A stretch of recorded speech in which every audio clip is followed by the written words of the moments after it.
우리가 주님께도 주님께 충성을 하겠습니다.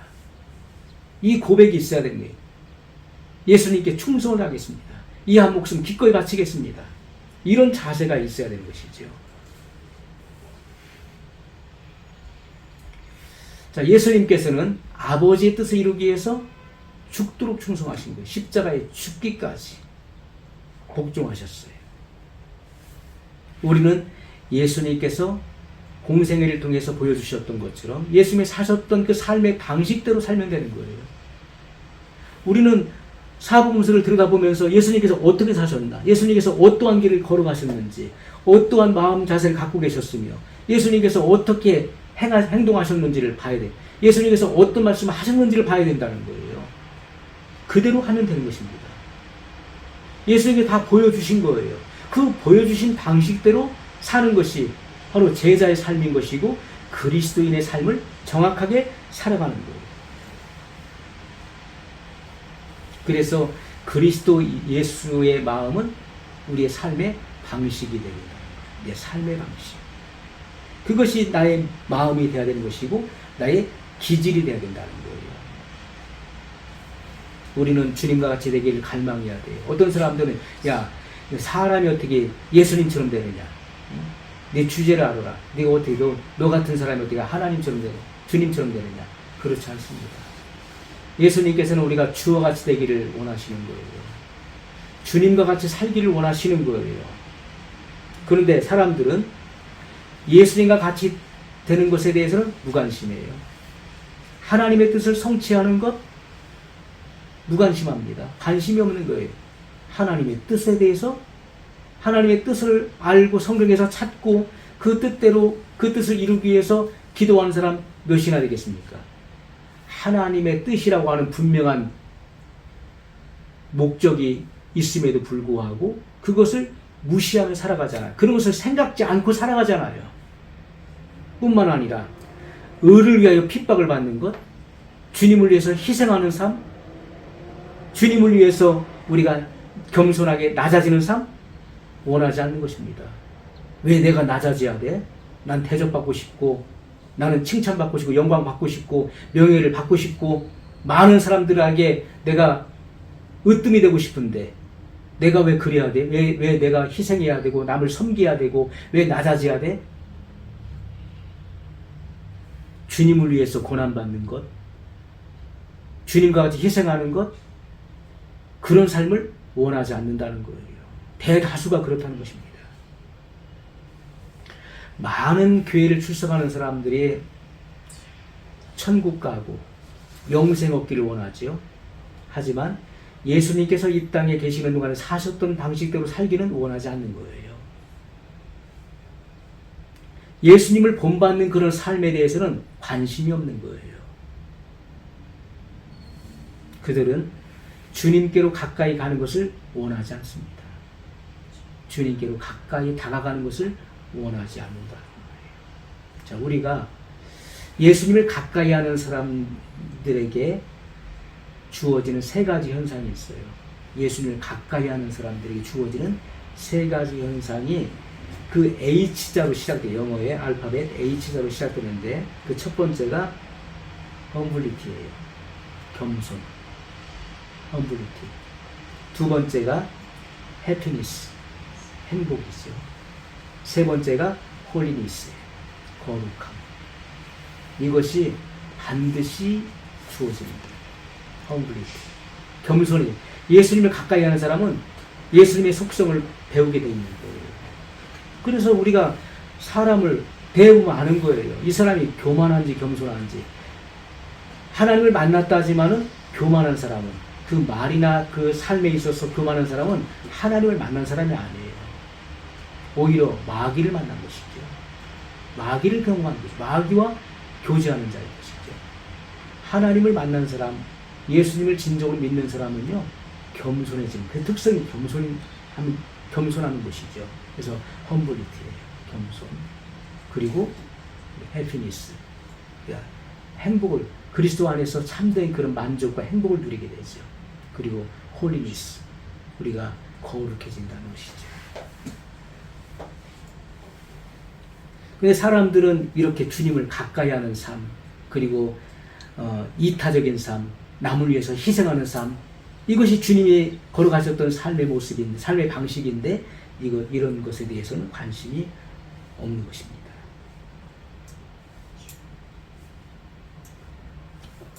우리가 예수님께서 이 땅에 왜 오셔야 했는지를 알아야 되는 거예요. 왜 오셨습니까? 인류의 죄를 대속하기 위하여. 죄인을 대속하기 위하여 대속의 죽음을 죽으셨어요. 우리가 대속이라고 하는 말이 뭐죠? 대속. 우리가 찬송가에도 대속해 주신 은혜를 간절히 알기 원하네. 찬송가도 있잖아요. 대속해 주신 은혜를 간절히 알길 원하네. 우리가 정말 이 대속의 사랑, 대속의 은혜를 간절히 살펴보고 간절히 알고자 해야 되는 거예요. 그래야 그것이 내 마음속에 와닿고 내 마음속에 깊이 가슴속에 녹아내려야 그것이 삶으로 나타나는 것이죠. 그것이 희생적인 삶이요 이타적인 삶으로 드러나게 되는 거예요. 그렇지 않고서는 사람은 이기적인 것입니다. 거듭나지 않은 사람, 변화받지 못한 사람은 이기적인 거예요. 항상 자기밖에 모르는 거예요. 항상 내가 우선돼. 내가 먼저. 그러나 주님을 만난 사람은요, 나보다 남을 먼저 생각하는 거예요. 그래, 나도 어렵지만 너 얼마나 어렵니?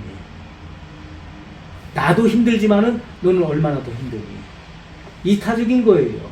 남을 위해서 희생하는 것입니다. 예수님께서 이 같은 희생, 이타적인 그런 마음이 없었다면 낮고 천한 이 땅에 내려오실 수가 없는 거예요. 예수님은 하나님이신데 하나님이 사람이 있다는 것은, 이것은 너무나 놀라운 역사란, 놀라운 일.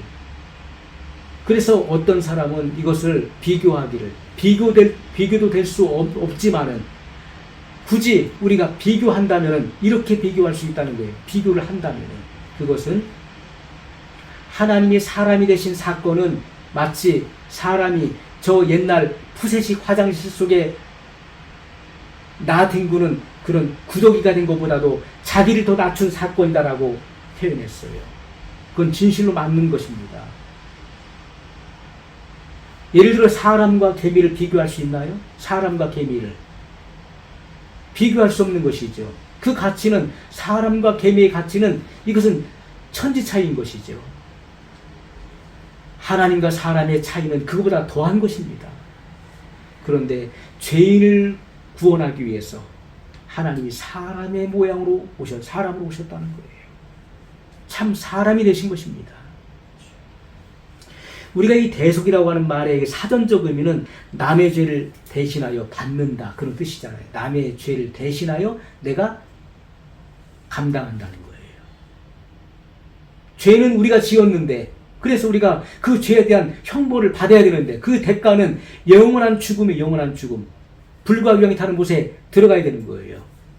그런데 그 하나님께로부터 받을 그 저주와 그 심판을 예수님이 대신 받아 죽으셨다는 거예요. 그래서 그를 믿는 자는 구원을 얻게 하신 사건이 바로 이 십자가의 사건이에요. 그래서 이 사실을 우리가 믿어지면은 주님을 위해서 충성을 다하는 거예요. 그런데 이 사랑이 경험되어지지 않기 때문에 좋을 때는 주님을 위해서 뭔가 하는 것처럼 하지만은 조금 기분 나빠 보십시오. 십자가고 보고 다 그냥 팽개쳐버리죠. 아유, 더러워서 못해 먹겠다고, 그냥 십자가고 뭐고 그냥 다 때려치겠다고, 그렇게 내팽개쳐버리는 거예요. 왜? 기분 때문에, 자기 기분 때문에, 자기 감정의 문제 때문에. 그것은 변화의 모습이 아닌 것이죠. 그 사람은 거듭난 사람이 아닌 것입니다. 거듭난 사람은 하나님의 은혜를 경험하고 그 사랑을 받았기 때문에, 체험했기 때문에 빚진 자의 심정을 가지고 평생을 살아가는 거예요. 너 구원받았으니 너는 평생을, 지금부터 평생 너는 고생만 하다 와라, 너는 핍박받고 고난받다 와라 해도 우리는 아멘 할 수 있어야 되는 거예요. 왜? 구원받았기 때문에. 근데 하나님은 그것이 아니잖아요. 내 몫의 십자가를 지라는 거예요. 그 속에서 우리는 하나님 주님과의 더 깊은 교통과 교제가 이루어질 수 있는 것입니다. 십자가에서 예수님께서 우리의 죄와 저주를 담당하신 거예요. 예수님께서 징계를 받으심으로 우리가 평화를 누리는 것입니다. 주님께서 채찍에 맞으심으로 우리가 나음을 입었다라고 이사야 선지자는 증거하고 있는 것이죠. 주님께서 이 보혈의 영원한 그 언약의 피를 우리에게 주신 것이죠. 이 보혈로 말미암아 우리는 하나님의 거룩한 임재 앞으로 나갈 수 있는 자격을 얻게 된 것입니다. 자격과 권리와 더 나아가서 특권을 얻게 됐다는 거예요. 죄인이 이제 심판을 받아서 유죄 판결을 받고 영원한 지옥에 들어갈 수밖에 없었던 이 죄인이 어떻게 거룩하신 하나님의 그 존재 앞에 어여치 설 수 있겠습니까? 하나님의 거룩한 임재 앞으로 어떻게 당당히 걸어나갈 수 있을까요? 하나님의 그 은혜의 보좌 앞에 우리가 당당하게 설 수 있는 것은 어린 양 되시는 예수님의 그 대속의 피 흘림이 있었기 때문에 우리가 의로움을 얻어서 죄 사함을 받았죠. 그리고 의롭다함을 받아서 하나님의 그 은혜의 보좌 앞에 설 수 있게 된 것입니다. 그래서 예수님께서는 우리의 대제사장, 바로 중보자이시죠. 대제사장으로서 또 하나님과 우리 사이에 그런 화해자가 되시는 화해의 능력을 주시는 구원자로서 우리 마음에 그의 영으로 와 계시는 것입니다. 우리 안에 와 계신 성령님은 바로 예수님이시죠. 예수님의 영이십니다. 예수님의 영. 그리스도의 영이 우리 안에 와 계시는 거예요. 그래 우리는 예수님의 이 피를 힘입어 주님의 보혈, 이 피라고 하는 말을 높여서 보혈이라는 말을 쓰죠. 이 보혈은 예수님께만 쓸 수 있는 거예요. 예수님께만. 우리가 사람이 나 보혈을 줬어 이렇게 말 안 하잖아요. 피 흘렸다고 그러죠. 그 보혈은 아주 존귀하신 분, 하나님의 아들께만 우리가 사용할 수 있는 용어예요. 예수님께서 그 귀한 보혈을 흘리셨어요. 그래서 우리는 그 피를 힘입어 하나님 앞에 담대하게 나갈 수 있는 것입니다. 우리의 구하는 바 담대한 것은 이것이니 우리가 무엇을 구하든지 우리가 무엇을 주께 구하든지 들으시리라. 이것은 바로 예수님의 대속의 피 흘리심이 있었기 때문에 하나님 아버지 앞에 나갈 수 있고 하나님을 아버지라 우리가 고백하고 날마다 그 하나님께 우리의 그런 기도의 제목들을 다양한 그런 기도의 제목들을 구할 수 있게 된 것입니다. 이것이 놀라운 은총인 것이죠.